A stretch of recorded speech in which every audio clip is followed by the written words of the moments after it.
For more analysis of today's hearings, let's now bring in Kan Nawaday, a former federal prosecutor for the Southern District of New York. Thanks so much for joining us again, Kan. First, just explain to us why it was important for the committee to outline the origins of Trump's false claims about the election results and what he was being told by his closest advisors on the campaign and in the White House. I think the importance is this is a big part of the committee's case that Trump was at the center of this conspiracy, this seditious conspiracy. And the reason it's important because they have to show that these allegations of election fraud are completely false. Because if they don't show that, then as Trump has been saying, and this is part of his defense, or has been, is, well, I'm telling the truth, there was fraud. So it's very important for the committee to go allegation by allegation, which is what the committee did today, and to show, well, no, these are false allegations. And two, that Trump knew that they were false allegations. And the way they did that was they focused on testimony, direct testimony from the people who told them and the people who would know that they were false allegations. What was the most compelling piece of information or testimony that you heard in today's hearing? I thought the most compelling testimony came from the prosecutors who would know that the election, the allegations that there was fraud in this election in Georgia, in Detroit, in Philadelphia, that it's false. So the testimony of former AG Barr, the testimony of Richard Donahue, the acting AG at the time, who replaced for a period AG Barr, and also B.J. Pak, the U.S. attorney in Georgia at the time. Pak said he investigated it. He investigated the allegation about a suitcase full of votes, and there was no there. And then Donahue, in turn, said, and guess what? We told Trump that this was false.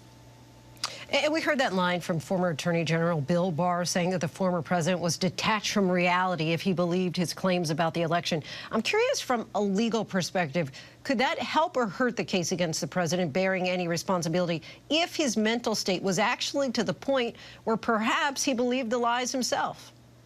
And that's a great question, Lindsay, because that stuck out at me as something that might not necessarily help the committee, what the committee's trying to prove. The fact that Bill Barr said, well, he's detached from reality, that potentially could be Trump's, as we put it, Trump card.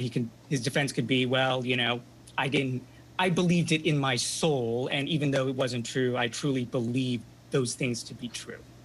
Did you believe that his testimony has been the most damning so far?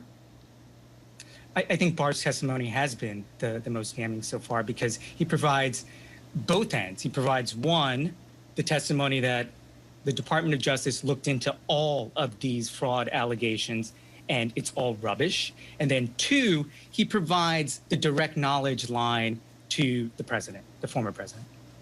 And looking ahead to the next hearings, what did you hear today that you'd like to see more information presented on in the days ahead? I'd like to see, and I expect to see, number one, I think the committee's going to call back Trump's campaign manager, Stepien.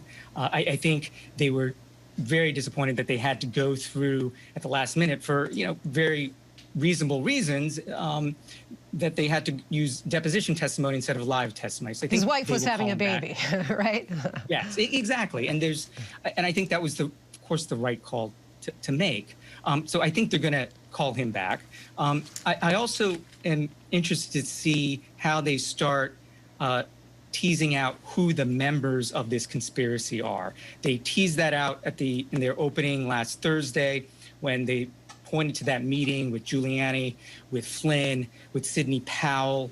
And then even today, they made that juxtaposition of there's Team Normal, and then there's Giuliani's team. And I think it's fairly obvious that when you have a conspiracy, it can't be a conspiracy of one. There have to be other members of the conspiracy. So I'm interested to see what evidence they have against the other conspirators. Former federal prosecutor, Mr. Kan Nawaday, appreciate you coming on with us again. Thank you.